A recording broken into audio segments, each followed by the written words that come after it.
whether the voters should make it clear on this issue.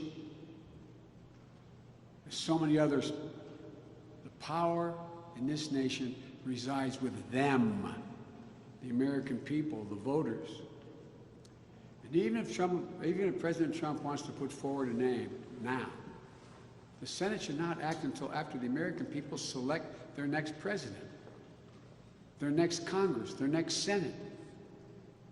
If Donald Trump wins the election, then the Senate should move on his selection and weigh the nominee he chooses fairly. But if I win this election, President Trump's nominee should be withdrawn. And as a new president, I should be the one who nominates Justice Ginsburg's successor. A nominee who should get a fair hearing in the Senate before a confirmation hearing. Before a confirmation vote, I should say, after a confirmation hearing. We're in the middle of a pandemic. Like I said, as I speak, we're probably passing 200,000 deaths lost to this virus. Tens of millions of Americans are unemployed. Healthcare in this country hangs in the balance before the court. And now, in a raw political move, this president and the Republican leader have decided to jam a lifetime appointment to the Supreme Court through the United States Senate. That's the last thing we need at this moment. As I said, voters have already begun casting their votes in the millions. And in just a few weeks, we're going to know who the voters of this nation have chosen as their next president.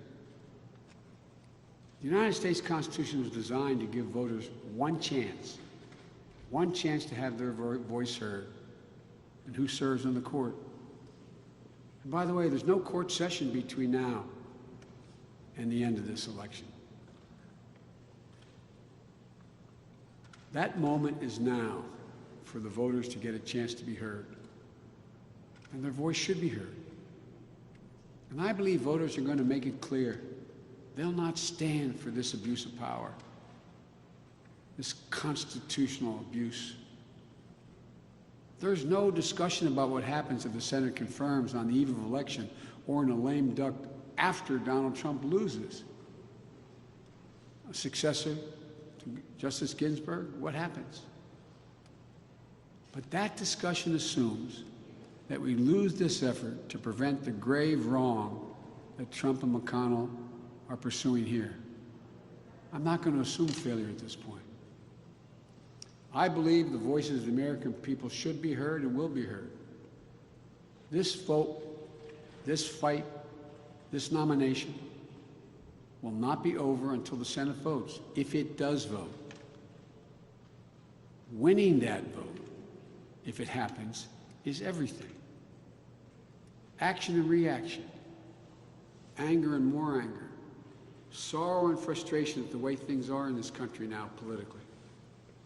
That's the cycle that Republican senators will continue to perpetuate if they go down this dangerous path that they put us on.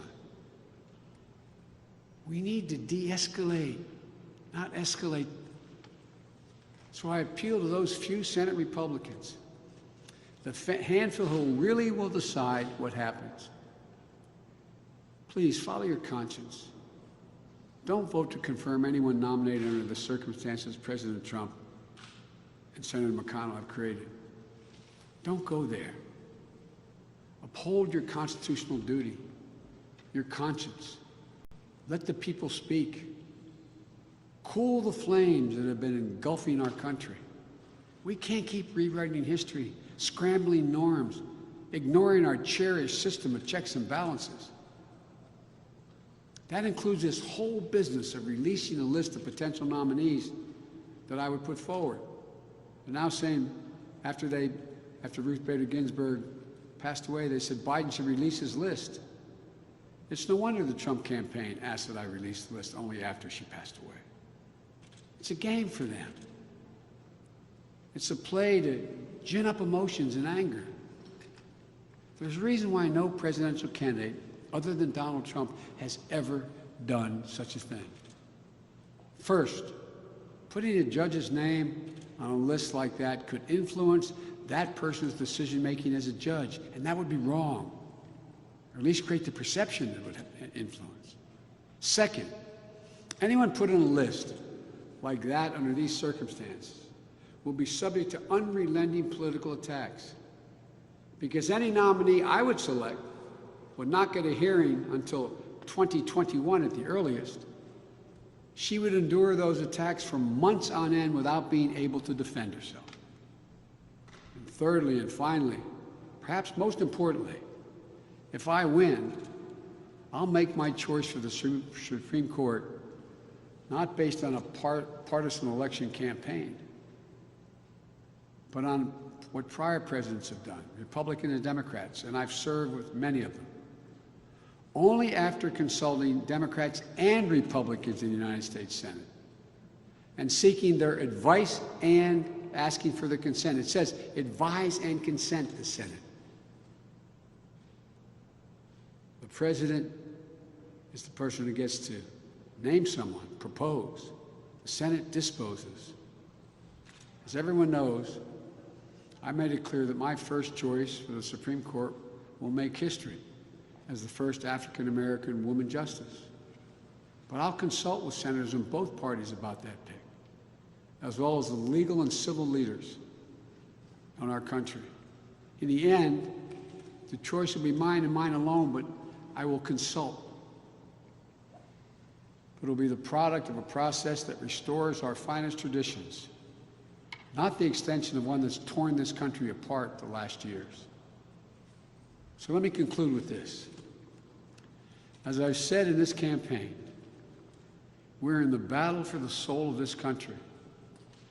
We face historic crises, once-in-a-generation pandemic, a devastating economic recession, the rise of white supremacy that the FBI directors warned us against, unseen since the 60s, and a reckoning on race that's long overdue, a challenging climate, a changing climate that is ravaging our nation and the world as we speak. The Supreme Court decisions will touch every part of these crises, every part of our lives and our future. The last thing we need is to add a constitutional crisis that plunges us deeper into the abyss, deeper into the darkness. If we go down this path, I predict it will cause irreversible damage.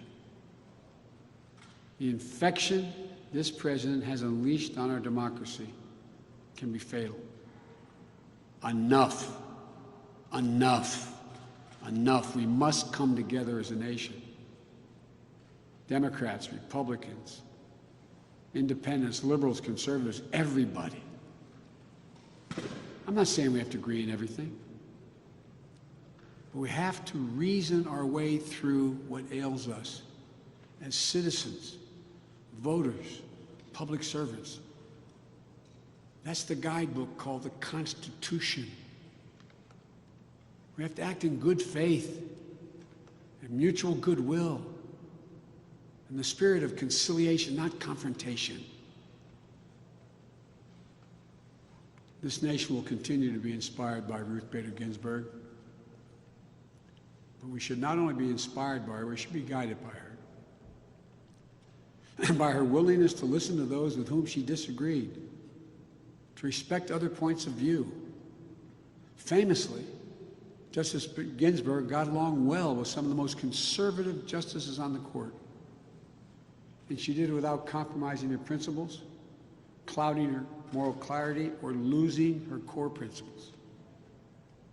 If she can do this, so can we. How we talk to one another matters. How we treat one another matters. Respecting others matters. Justice Ginsburg proved it's important to have a spine of steel, but also important to have an open hand, not a clenched fist, to those with whom we disagree. This nation needs to come together I've said it many times in this election. We are the United States of America. There's nothing we cannot overcome. There's nothing we cannot do if we do it together. Donald Trump seems to want us to divide this nation between red states and blue states, between representing those states that vote for him, ignoring those who don't. I do not. I cannot. I will not be that president. I'll be a president for the whole country, for those who vote for me and those who vote against me. We need to rise to this moment for the sake of the country we love so dearly, indeed for its very soul. May God bless the United States of America. May God protect our troops. And may God bless Ruth Bader Ginsburg. Thank you so much.